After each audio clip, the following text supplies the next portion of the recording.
So vegetable pancake பண்ண first வந்து கொஞ்சம் மைதா மாவு, ஒரு 3/4 கப்பு போல் மைதா மாவு ஒரு பவுலில் போட்டுக்கோங்க. அதுக்கப்புறம் சால்ட்டு தேவைக்கு தக்கன. ஸோ இப்போ வந்து தண்ணி ஊற்றி ஒரு பேட்டர் மாதிரி ரெடி பண்ணிக்கலாம். ஸோ இந்த பேட்டர்லேயே நான் வந்து ஒரு 2 ஸ்பூன் வந்து கார்ன்ஃப்ளவர் ஆட் பண்ணுவேன். ஸோ கார்ன்ஃப்ளவர் வந்து உங்களுக்கு வந்து ஒரு கிறிஸ்பினஸ் கொடுக்கறதுக்கு. ஓகே, ஸோ கொஞ்சம் திக்கான பேட்டராக ஆட் பண்ணிக்கோங்க. ஏன்னா இதில் நம்ம வந்து நிறைய வெஜிடபிள்ஸ் போடுவோம், அப்போ வந்து அதுலேருந்தும் உங்களுக்கு தண்ணி வரும். ஸோ இந்த மாதிரி திக் பேட்டர். ஓகே, ஸோ இப்போ வந்து இதில் கொஞ்சம் கார்லிக்,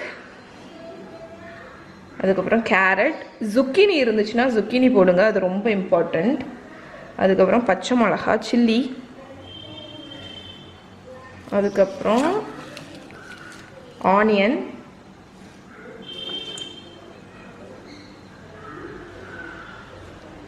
ஸோ இதில் வந்து மெயின் இது வந்து என்னென்னா அந்த பேட்டர் பண்ணியிருக்கோம்ல, அதை விட வெஜிடபிள்ஸ் ஜாஸ்தியாக இருக்கும். வெஜிடபிள்ஸ் தான் இதில் மெயின். அதுக்கப்புறம் ஸ்ப்ரிங் ஆனியன்லாம் நிறைய போடுங்க. ஓகே, இதில் வந்து zucchini இருந்துச்சுன்னா zucchini, மஷ்ரூம் எது வேணாலும் போடலாம். ஸோ இப்போ வந்து இதை நல்லா மிக்ஸ் பண்ணி விட்ருங்க. ஸோ இங்கே பாருங்கள், நம்மளோட பேட்டர் அந்த வெஜிடபிள் மிக்ஸ்சர் ரெடி ஆகிடுச்சு. இப்போ இதை வந்து எப்படி ஃப்ரை பண்ணி எடுக்கணும்னு காணிக்கிறேன். ஓகே ஃப்ரெண்ட்ஸ், ஸோ நம்ம இப்போ வந்து பேன்கேக்ஸ் வந்து ஃப்ரை பண்ணிடலாம். ஸோ கொஞ்சம் நான் வந்து நான்ஸ்டிக் பேன் யூஸ் பண்ணுறேன். அதில் வந்து ஆயில் ஊற்றிக்கோங்க. ஆயில் ஹீட் ஆகட்டும். ஸோ இப்போ நம்மளோட பேன்கேக் மிக்ஸ்சர் வச்சுருக்கோம்ல, நான் வந்து ஆக்சுவலி 2 பேன்கேக் பண்ண போகிறேன். அதனால் இதை வந்து பாதியை எடுத்து ஊற்றிடலாம். ஊற்றிட்டு இதை நல்லா ஸ்ப்ரெட் பண்ணிக்கோங்க. நீங்கள் குட்டி குட்டியாக கூட பண்ணிக்கலாம். எப்படியும் ஒரு 7-8 நிமிஷம் ஆகிடும். அதுக்கப்புறம் நம்ம திருப்பி போட போகிறோம். ஏன்னா வெஜிடபிள்ஸும் குக் ஆகணும், அந்த இதுவும் வந்து கிறிஸ்பி ஆகணும். அதனால நீங்கள் ஃபாஸ்ட்டாலாம் குக் பண்ணுறது இதில் நடக்கவே நடக்காது. லோ அண்ட் ஸ்லோவாட்டு குக் பண்ணுங்கள். ஸோ நான் லோ ஹீட்டில் வச்சுருக்கேன். இது குக் ஆகிட்டு திருப்பி போடும்போது உங்களுக்கு காணிக்கிறேன். ஸோ இப்போ பார்த்தீங்கன்னா நமக்கு வந்து சைடெல்லாம் கொஞ்சம் குக் ஆன மாதிரி இருக்குல்ல. இப்போ வந்து இதை திருப்பி போட்டுடலாம். ஸோ திருப்பி போட்டுட்டு கொஞ்சம் ஆயில் வந்து லைட்டாக ஊற்றிக்கோங்க. ஏன்னா அப்போ தான் அடி சைடும் வந்து உங்களுக்கு வந்து நல்ல முருகும். அதுக்கு வேண்டி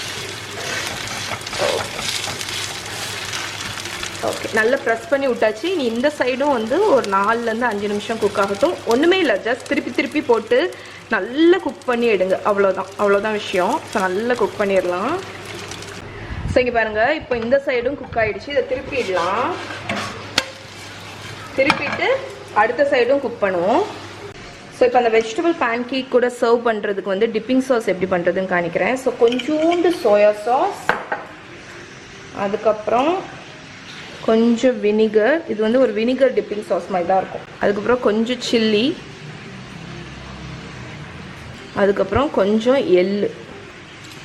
நான் வந்து கொஞ்சம் கார்லிக்கும் ஆட் பண்ணுவேன். உங்களுக்கு வேணுன்னா ஆட் பண்ணிக்கோங்க. அதுக்கப்புறம் கொஞ்சம் சுகர். அவ்வளோதான். ஸோ இதுதான் நம்ம வந்து இதுதான் நம்ம வந்து அந்த பேன்கேக் கூட சர்வ் பண்ணக்கூடிய soya sauce vinegar dipping sauce. Okay,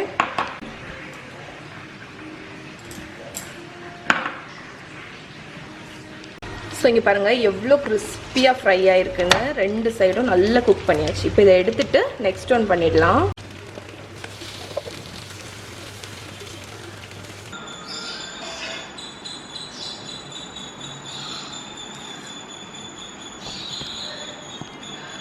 so Korean pancake வந்து எப்போவுமே வந்து டிப்பிங் சாஸ் கூட தான் இருக்கணும். நம்ம பண்ணோம்னா அந்த soya sauce vinegar dipping sauce.